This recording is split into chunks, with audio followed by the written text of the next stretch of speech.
Hello dear students, welcome to Bajirao Ias Academy interview guidance program. So in this lecture today we will be discussing about right to health. Okay, so right to health is also one of the most debatable topic. And there is a chance that in your UPSC interview the panel members may ask about the feasibility of making right to health act at the national level. Okay, so therefore in this context we will understand what exactly is the importance of right to health act and what are the positives and the negatives of making a right to health act where universal health access is a fundamental right, or every individual have right to seek free health care.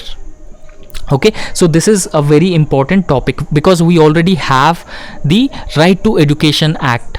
Education and healthcare are two important pillars for the human capital development. Since there is rise in out-of-pocket expenditures in healthcare and even during the COVID-19 pandemic, so which points out to the fact that we have a very limited or low healthcare infrastructure, and it has also pointed towards low healthcare spending around 1.5% of the GDP.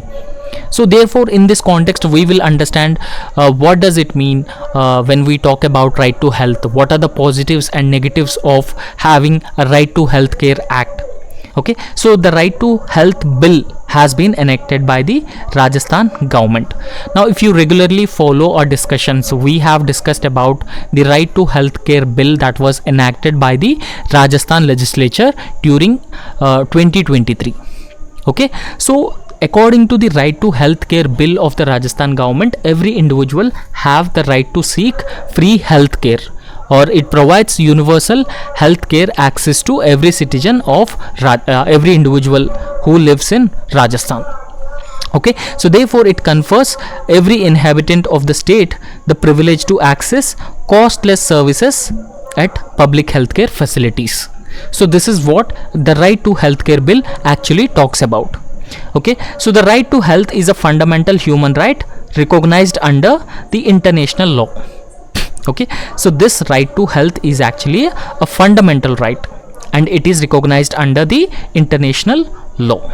Okay, so in fact World Health Organization has also recommended making such right in every nation so that the vulnerable, marginalized and poor will get access to healthcare facilities.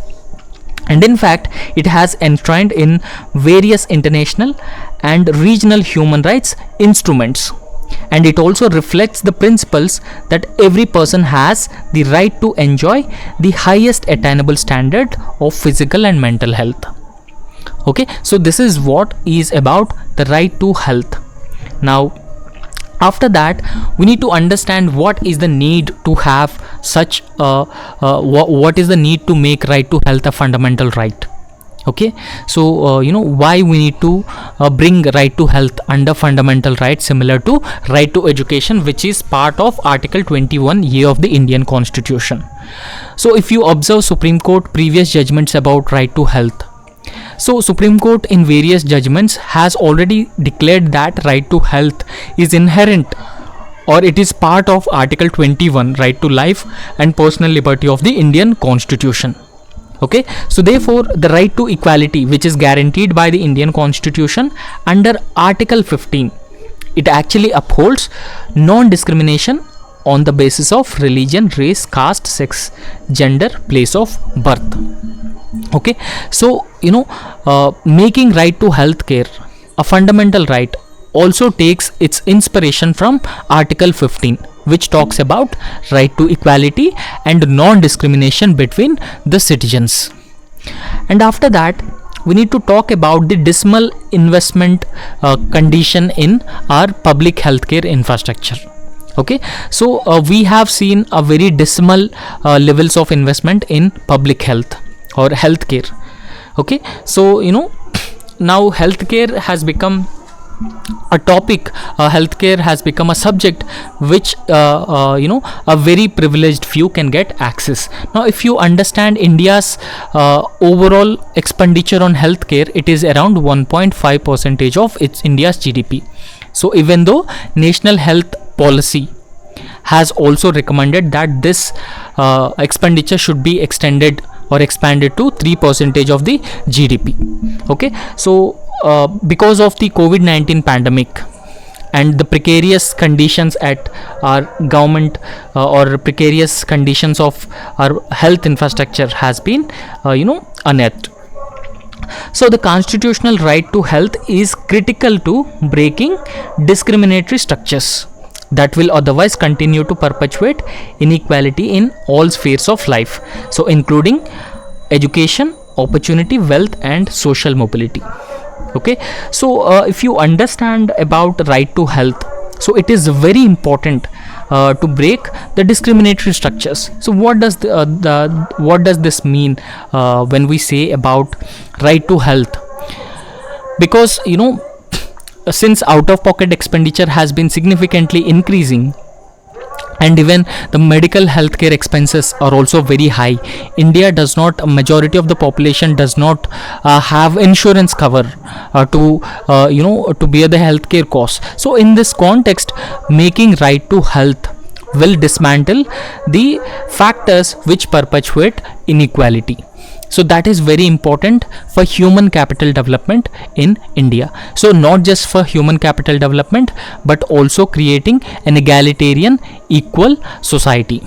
Okay, so therefore healthcare equity is also very important. So this can be if we talk about healthcare equity during the COVID-19 pandemic, every individual received 2 doses of vaccine free of cost.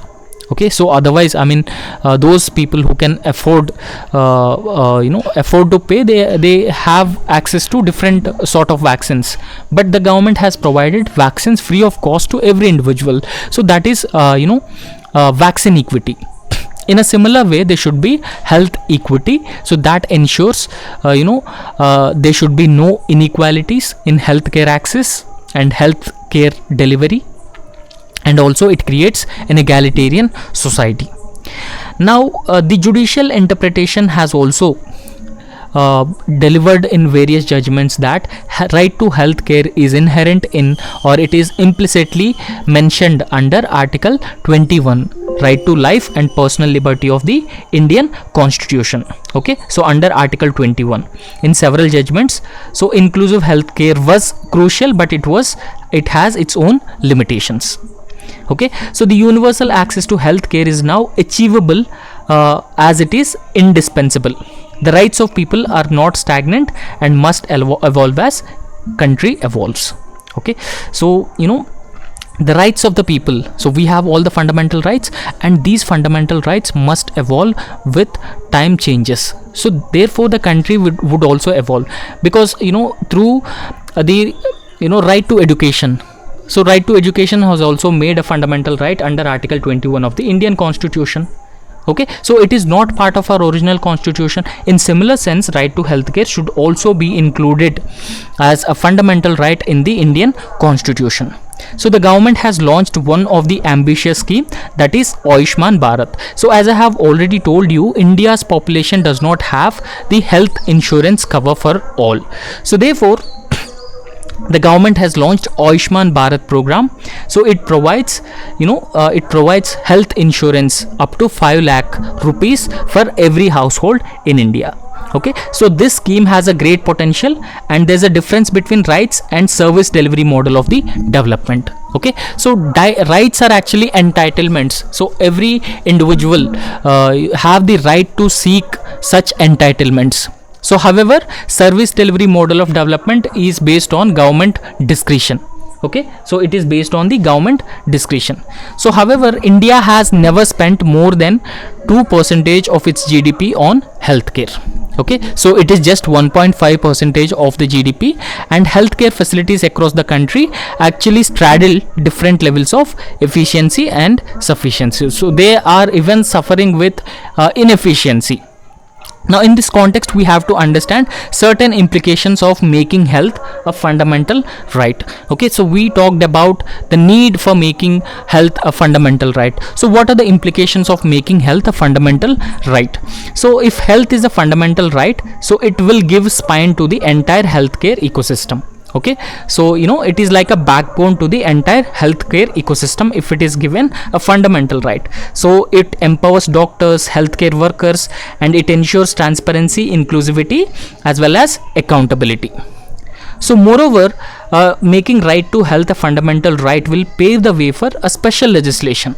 Okay, similar to what Rajasthan government has done, right to healthcare bill, and it increases budgets, medical training, research, and wellness, prevention and outreach services can be done. So therefore it ensures that healthcare is accessible by every individual or every citizen, and at the same time their rights, their entitlements, and the out of pocket expenditure of individuals, especially the vulnerable sections, would also be significantly minimized. And it also insists immense confidence and positivity among the citizens because they get the right to healthcare benefits. Okay, so in a country where 63 million people slip back into poverty, particularly because of the COVID-19 pandemic or because of the catastrophic healthcare costs, so it is very hard to see the logic of legally mandating health as a right, so thereby empowering the citizen to hold the state accountable for it. Okay, so the state should be accountable for providing we need to hold the state accountable for providing better healthcare facilities, universal access to healthcare, vaccines.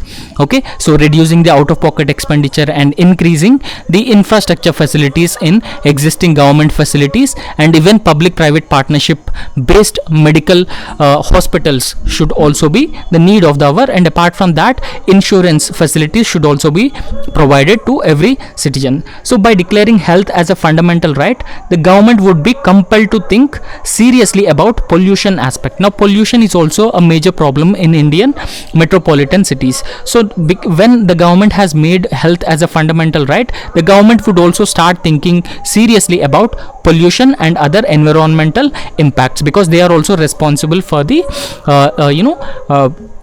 degradation of human health.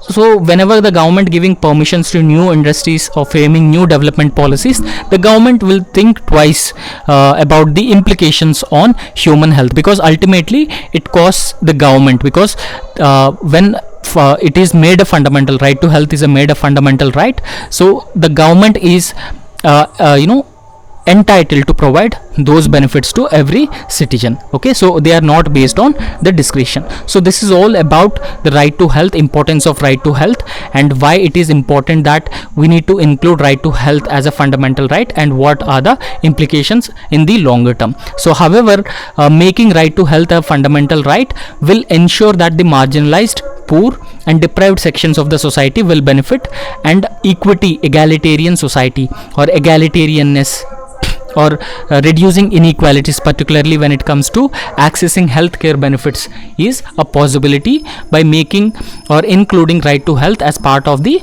fundamental rights. Okay, so that's all about right to health, and thank you. And if you like the video, please subscribe to our YouTube channel, and also like the video, and also comment your suggestions and important suggestions and even doubts in the comment section, so that we can address your queries. Thank you.